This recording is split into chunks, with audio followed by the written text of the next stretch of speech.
जय श्री राम मित्रों, आपका हमारे चैनल पर एक बार फिर से स्वागत है। मित्रों, पद्म पुराण में भगवान विष्णु के महात्म्य के साथ साथ भगवान श्री राम तथा श्री कृष्ण के अवतार चरित्रों तथा उनके पर रूपों का भी विशद रूप से वर्णन हुआ है। पाताल खंड में भगवान श्री राम के अश्वमेध यज्ञ की कथा का तो बहुत ही विस्तृत और अद्भुत वर्णन है। इतना ही नहीं, उसमें श्री अयोध्या और श्री धाम वृंदावन का महात्म्य, श्री राधा कृष्ण एवं उनके पार्षदों का वर्णन, वैष्णवों की द्वादश सिद्धि, 5 प्रकार की पूजा, शालग्राम के स्वरूप और महिमा का वर्णन भी बहुत ही विस्तार रूप से बताया गया है। इसी के साथ ही जन्माष्टमी व्रत की महिमा, 12 महीनों की एकादशियों के नाम तथा महात्म्य, एकादशी की विधि, उत्पत्ति, कथा और महिमा का वर्णन भी बहुत ही विस्तार रूप से है। भगवत भक्ति की श्रेष्ठता, वैष्णवों के लक्षण और महिमा, भगवान विष्णु के 10 अवतारों की कथा, श्री नरसिंह चतुर्दशी के व्रत की महिमा, श्रीमद् भागवत गीता के 18 अध्याय का अलग अलग महात्म्य, श्रीमद् भागवत का महात्म्य तथा श्रीमद् भागवत के सप्ताह पारायण की विधि, नीलाचल निवासी भगवान पुरुषोत्तम की महिमा आदि आदि ऐसे अनेकों विषयों का समावेश हुआ है जो वैष्णवों के लिए बड़े ही महत्व के हैं। इसीलिए वैष्णवों में पद्म पुराण का विशेष समादर है। ये सारी जानकारी आपको आगे आने वाली वीडियो में मिलेगी मित्रों, इसीलिए वीडियो पूरा देखा कीजिए।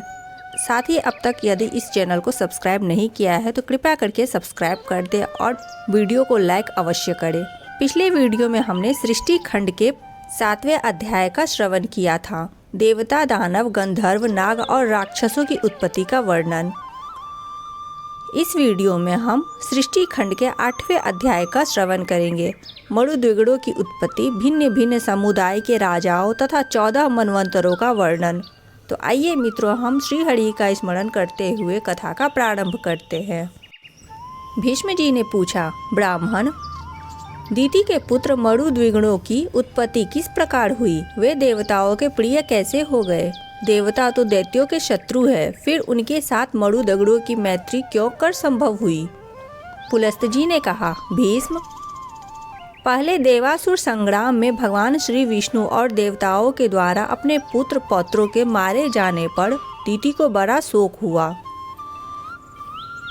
वे अर्थ होकर परम उत्तम भूलोक में आई और सरस्वती के तट पर पुष्कर नाम के शुभ एवं महान तीर्थ में रहकर सूर्य देव की आराधना करने लगी। उन्होंने बड़ी उग्र तपस्या की। दैत्य माता दीति ऋषियों के नियमों का पालन करती और फल खाकर रहती थी। वे क्रुच्छ, चंद्रायण और कठोर व्रतों के पालन द्वारा तपस्या करने लगी। जरा और शोक से व्याकुल होकर उन्होंने 100 वर्षों से कुछ अधिक काल तक तप किया। उसके बाद वशिष्ठ आदि महर्षियों से पूछा, मुनिवरों, क्या कोई ऐसा भी व्रत है जो मेरे पुत्र शोक को नष्ट करने वाला तथा इहलोक और परलोक में भी सौभाग्य रूप फल प्रदान करने वाला हो? यदि है तो बताइए। वशिष्ठ आदि महर्षियों ने ज्येष्ठ की पूर्णिमा का व्रत बताया। दीति ने भी उस व्रत का संगोपांग वर्णन सुनकर उसका यथावत अनुष्ठान किया। उस व्रत के महात्म्य से प्रभावित होकर कश्यप जी बड़ी प्रसन्नता के साथ दीति के आश्रम पर आए। दीति का शरीर तपस्या से कठोर हो गया था, किंतु कश्यप जी ने उन्हें पुनः रूप और लावण्य से युक्त कर दिया और उनसे वर मांगने का अनुरोध किया। तब दीति ने वर मांगते हुए कहा, भगवान, मैं इंद्र का वध करने के लिए एक ऐसे पुत्र की याचना करती हूँ जो समृद्धशाली, अत्यंत तेजस्वी तथा समस्त देवताओं का संहार करने वाला हो।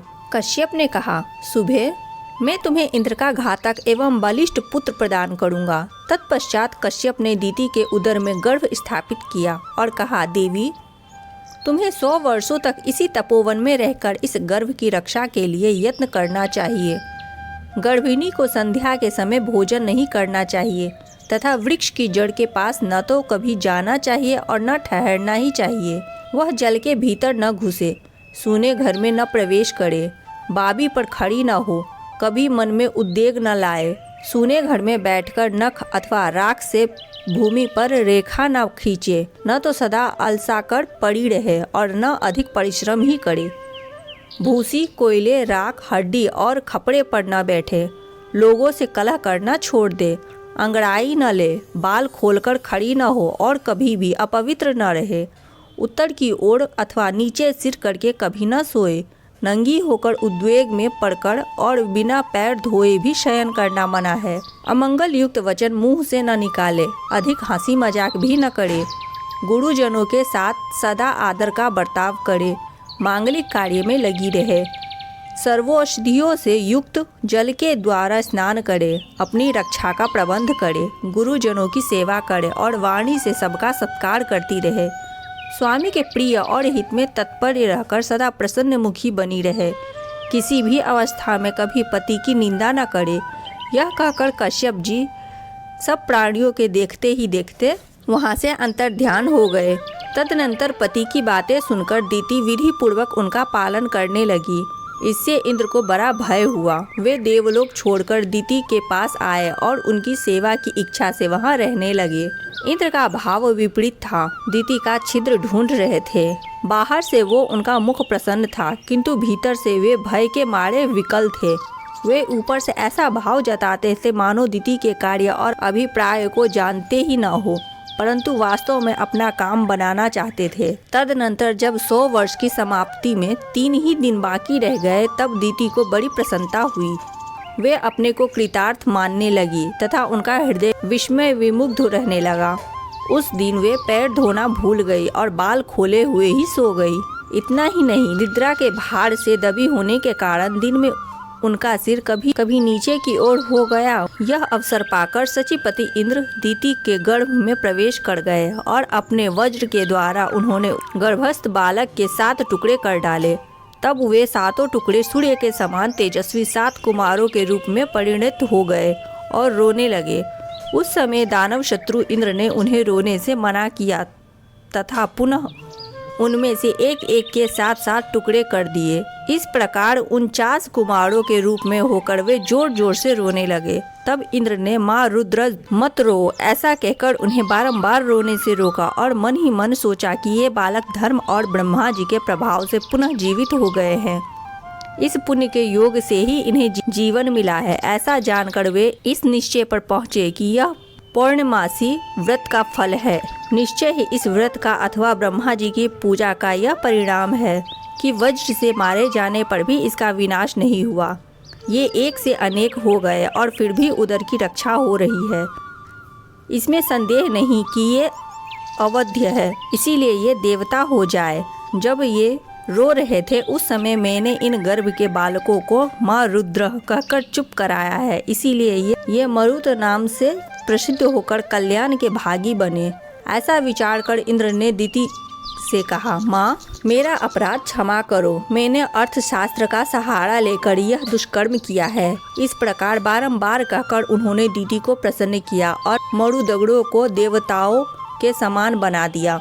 तत्पश्चात देवराज ने पुत्रों सहित दीति को विमान पर बिठाया और उनको साथ लेकर वे स्वर्ग को चले गए। मरुदगण यज्ञ भाग के अधिकारी हुए। उन्होंने असुरों से मेल नहीं किया, इसीलिए वे देवताओं के प्रिय हुए।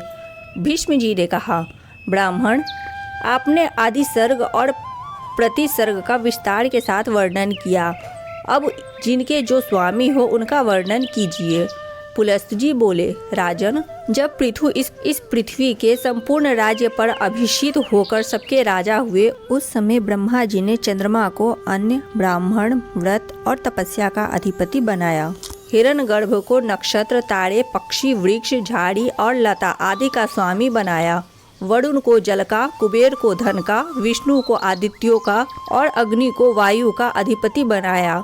दक्ष को प्रजापतियों का, इंद्र को देवताओं का, प्रहलाद को दैत्यों और दानवों का, यमराज को पितरों का, शूलपणि भगवान शंकर को पिशाच, राक्षस, पशु, भूत, यक्ष और वैताल राजाओं का, हिमालय को पर्वतों का, समुद्र को नदियों का, चित्ररथ को गंधर्व, विद्याधर और किन्नरों का, भयंकर पराक्रमी वासुकी को नागों का, तक्षक को सर्पों का, गजराज ऐरावत को, दिग्गजों का, गरुड़ को, पक्षियों का, उच्चेत श्रवा को, घोड़ों का, सिंह को, मृगों का, सांड को, गोओं का तथा पलक्ष, पाकड़ को संपूर्ण वनस्पतियों का अधीश्वर बनाया। इस प्रकार पूर्व काल में ब्रह्मा जी ने इन सभी अधिपतियों को भिन्न भिन्न वर्ग के राजपद पर अभिषिक्त किया। कौरव नंदन पहले स्वयंभू मनवंतर में याम्य नाम से प्रसिद्ध देवता थे।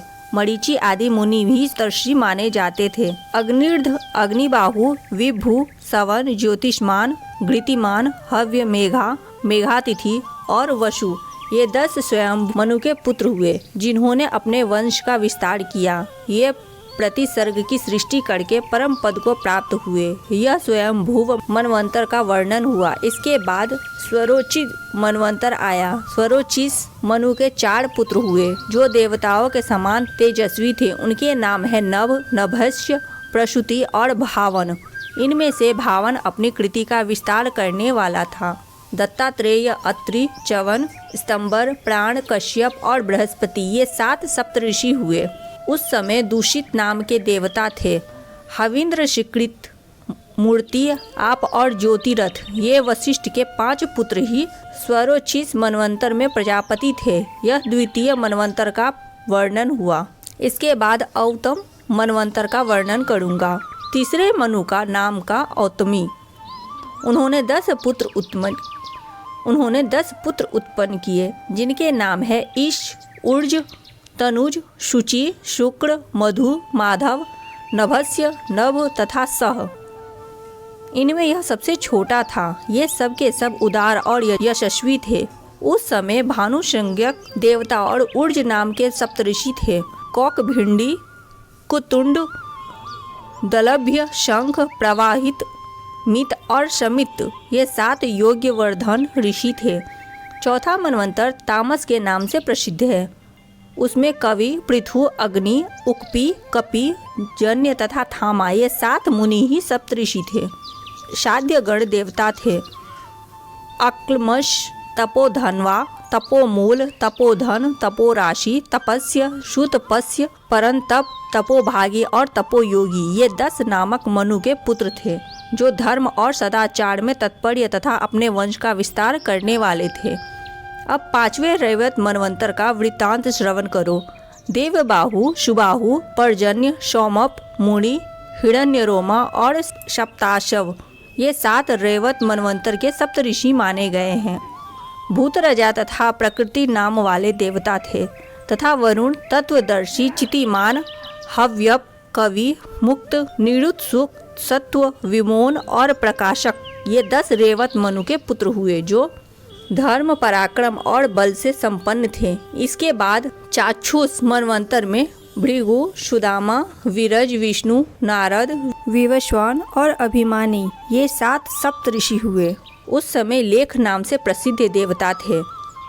इनके सिवा त्रिभु, पृथकभूत, वरिमूल और दिवोका नाम के देवता भी थे। इस प्रकार चक्षुष मनवंतर में देवताओं की 5 योनियां थी। चक्षुष मनु के 10 पुत्र हुए, जो रुरु आदि नाम से प्रसिद्ध थे। अब 7वें मनवंतर का वर्णन करूंगा, जिसे वैवस्वत मनवंतर कहते हैं।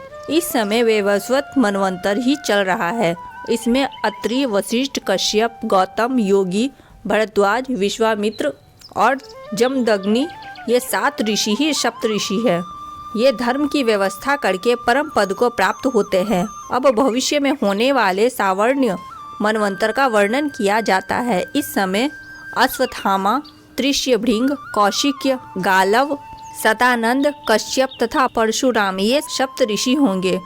धृति, वरियान, यवशु, सुवर्ण, घृष्ट, चर्ण्य, आघ, सुमति, वसु तथा परिक्रमी शुक्र ये भविष्य में होने वाले सावर्णी मनु के पुत्र बतलाए गए हैं। इनके सिवा रौच आदि दूसरे मनु के भी नाम आते हैं। प्रजापति रुचि के पुत्र का नाम रौच होगा। इसी प्रकार भूति के पुत्र भौत्य नाम के मनु कहलाएंगे। तदनंतर मेरु सवर्णी नामक मनु का अधिकार होगा। वे ब्रह्मा के पुत्र माने गए हैं। मोरु सवर्णी के बाद क्रमशः श्रीभू, वितधामा और विश्वक्सेन नामक मनु होंगे। राजन, इस प्रकार मैंने तुम्हें भूत और भविष्य मनुओं का परिचय दिया है। इन 14 मनुओं का अधिकार कुल मिलाकर 1000 चतुर्युग तक रहता है। अपने अपने मनवंतर में इस संपूर्ण चराचर जगत को उत्पन्न करके कल्प का संहार होने पर ये ब्रह्मा जी के साथ मुक्त हो जाते हैं। ये मनु प्रति 1 सहस्त्र चतुर्युगी के बाद नष्ट होते रहते हैं तथा ब्रह्मा आदि विष्णु का सायुज्य प्राप्त करते हैं। आज की कथा यही समाप्त होती है मित्रों। अगले कथा में हम श्रवण करेंगे पृथु के चरित्र तथा सूर्यवंश का वर्णन। वीडियो को एक लाइक, साथ ही चैनल को सब्सक्राइब कर दीजिएगा।